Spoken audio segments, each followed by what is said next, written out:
Hey guys, Gary over at Stripwell. Gonna show you how to go about stripping a really great mid-century piece. This is a George Nelson sort of media cabinet table. It has two tops that go on it, but right now we have those off. And I'm gonna go through the steps just to strip this back using QCS and just show you kind of the benefits of working with QCS on something like this. It's gonna be a really great strip. It should come off really beautifully. This is the kind of finish that QCS is really designed for. It's this mid-century, probably a nitrocellulose lacquer, I believe is what was on these. And we'll just kind of talk about it along the way. So let's get started. All right, guys, so to get started, you're gonna need your QCS. This is how you get it if you order from us. It's gonna come in a bottle. You're gonna get a sprayer with that. And then all I have here is just a container. This is actually a cutoff of a bottle, but you could use just any kind of a container like this. It's to pour some QCS in. This is one of the key steps. So I'm gonna open up the QCS and I'm gonna pour some in right away. I might pour, I don't know, give myself a few inches in there, because I'm gonna use that later to dip and scrub with. Now I'm gonna actually put the spray nozzle into the bottle. And I wanna show you just how to adjust the spray pattern, because it's something we're asked a lot about. So you're gonna give it some squirts and see, this actually is spraying correctly. Sometimes when I see people posting, it's set to be a stream like this, and you really don't want that. That's no good. So you wanna back it off and get a nice mist like this. And you could play with it and get kind of how much you want. There you go. So we're gonna start by wetting this whole piece down. So I'm gonna go ahead and just start to mist the whole surface. I'm gonna do this side. I'm gonna go around the front. And you want a nice even coat. You don't have to be perfect, but you want it to be sort of a good even coverage. This first one, because you're working with a vertical surface, you don't want to oversaturate it, or else you're gonna have a lot of runoff, which is just a waste of product. So I'm just gonna wet that. I'm gonna go around and do the whole thing just like that, and we'll let it work. We're gonna do one coat, let it kind of set up for about 15 minutes or so, and then we're gonna go back and do another coat. But I'm just gonna go around and do all the sides now.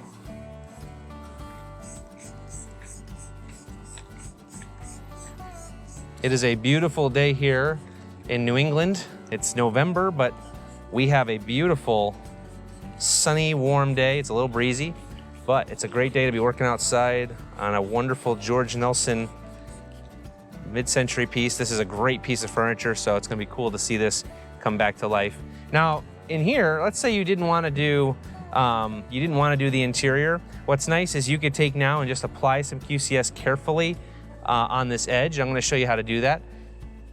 There's a few ways you could do that. You could do a brush, that's one way. Another little hack is just pick up one of these sponges.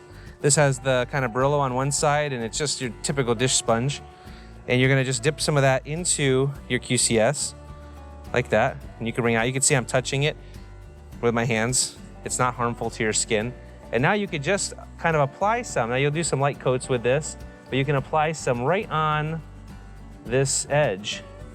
And if you do it carefully, what that's gonna do is allow you to not have so much effect on the inside.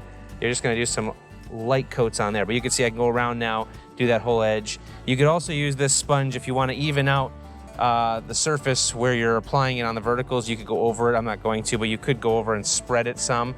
And you can even apply fully with this. You don't even have to use the spray bottle. If you wanted to, you could just dip it in and yeah, you can see the color starting to come off already.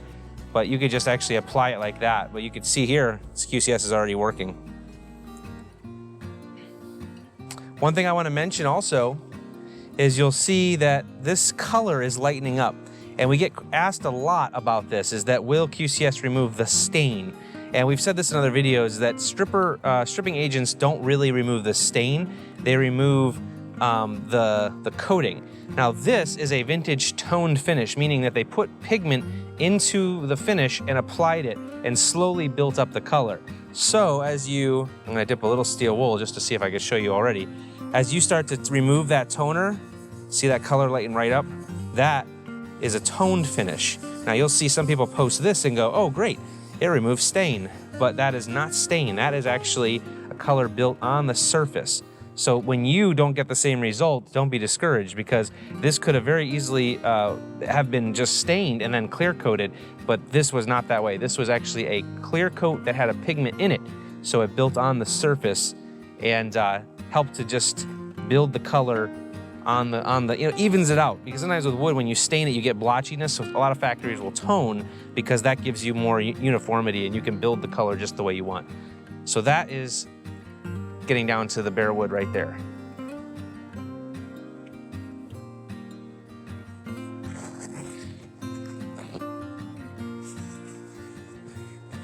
Now, one thing I'll add is that that's just after that first coat. We're gonna do 2 coats after 15 minutes. It hasn't even been 15 minutes. It's only been like roughly 5 minutes. And so you're already seeing it work. And that's what we mean when we say QCS is a vintage finish remover. This is an example of a perfect finish for QCS. And for a lot of you mid-century people who like to collect and resell mid-century furniture, this is a great finish, or a great stripper for those finishes. Now again, every era of furniture has different finishes, so you're gonna run into some that might not be like this, and it's gonna struggle here and there. So you're gonna wanna test an area, see what it does. Like if I was doing this piece, I probably would have sprayed a small area and tested it first before diving in, but I was confident that this would strip, so I just went after it and wet the whole surface down. So I'm gonna let that set up for a little bit and come back in about 15 minutes and wet it again.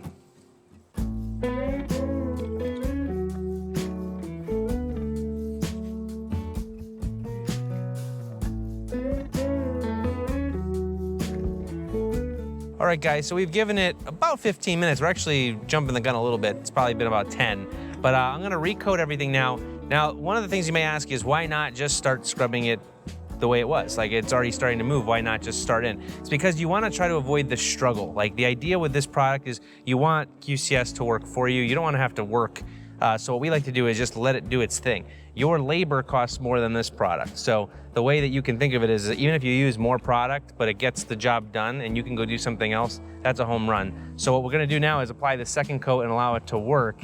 And what I wanna also say is that I'm gonna address a few things in this video that come up, is that don't let it sit longer than 15 minutes. Like don't let it, I mean, you can go a little bit longer, right? We usually say 15 to 30, but don't think that by letting it sit for 3 hours that this first coat's gonna do more. It's not going to. What's gonna happen is it's gonna start to re-solidify and it's actually gonna become harder. You're gonna have to reactivate it later. So stay on top of it, but let it do its thing. So more coats is fine. Just don't go too far between the coats. 15 to 30 minutes is ideal. So here we go, I'm gonna do some more. I'm gonna just adjust this nozzle here. Oh, see? Back it off. This is what I was talking about. So sometimes you have to just play with it. There we go. Get a nice mist. That's what you want. So we're gonna just get that side coated. And now what I'm gonna do is go around and coat all the sides like this. Reactivate all the loosening finish. And then I'm gonna start in on the scrubbing because by the time I come back around, I'm just gonna come around back here.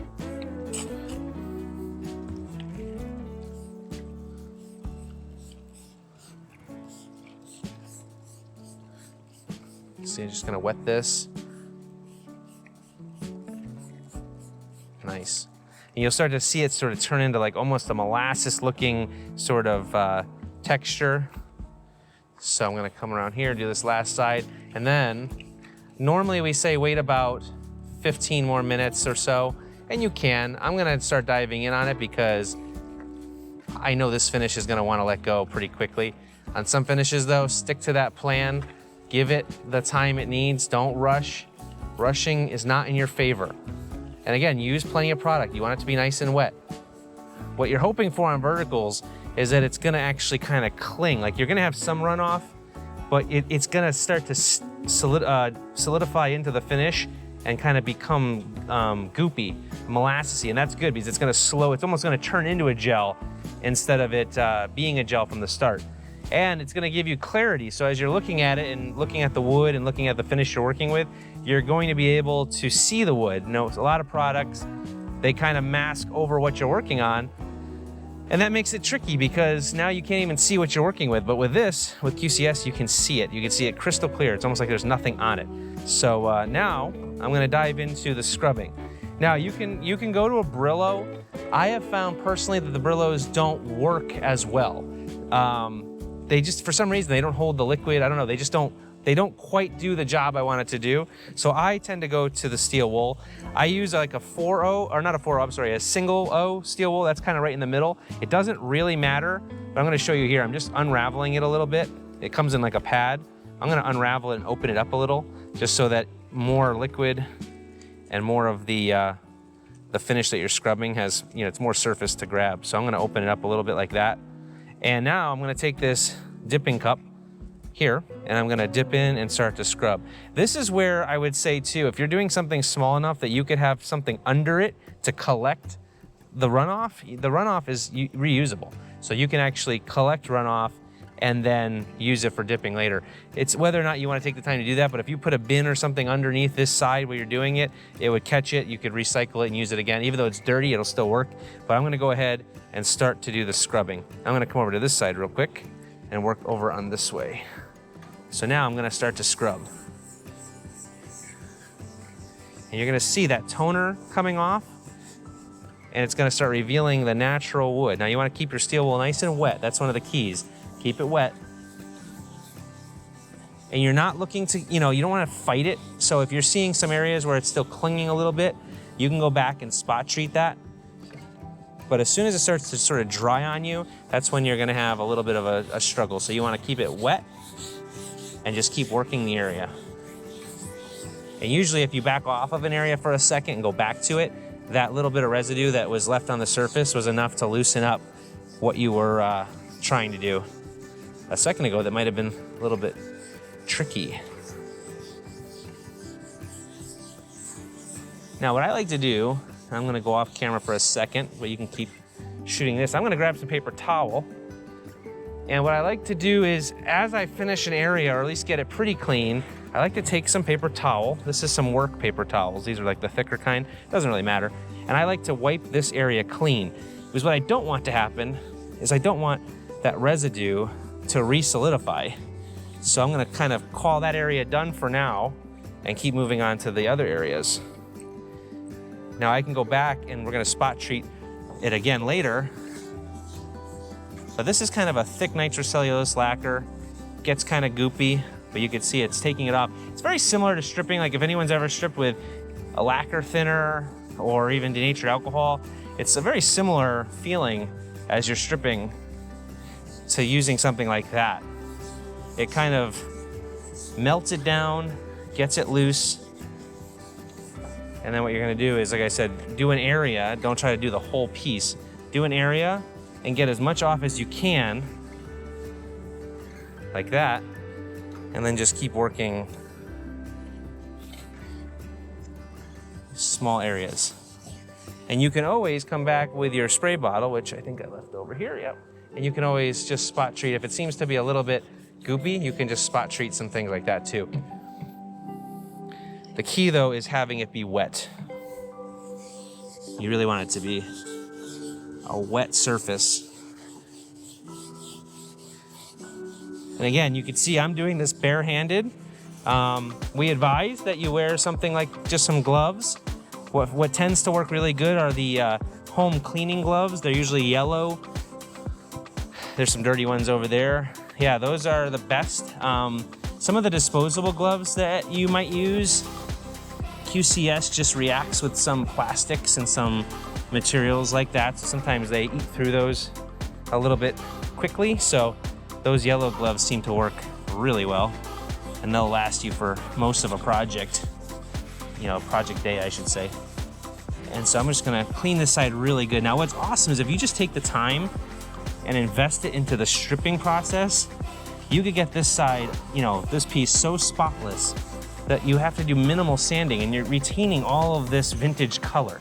If you were to grind this down, you would cut into the wood's, kind of new color when it was first made, and it would take away from that vintage look. So I love for restoration using QCS because it really helps to preserve a lot of that original tone. And if this had been stained, you would retain that original stained color too. I'm gonna go off camera for 1 second, but that is looking really nice.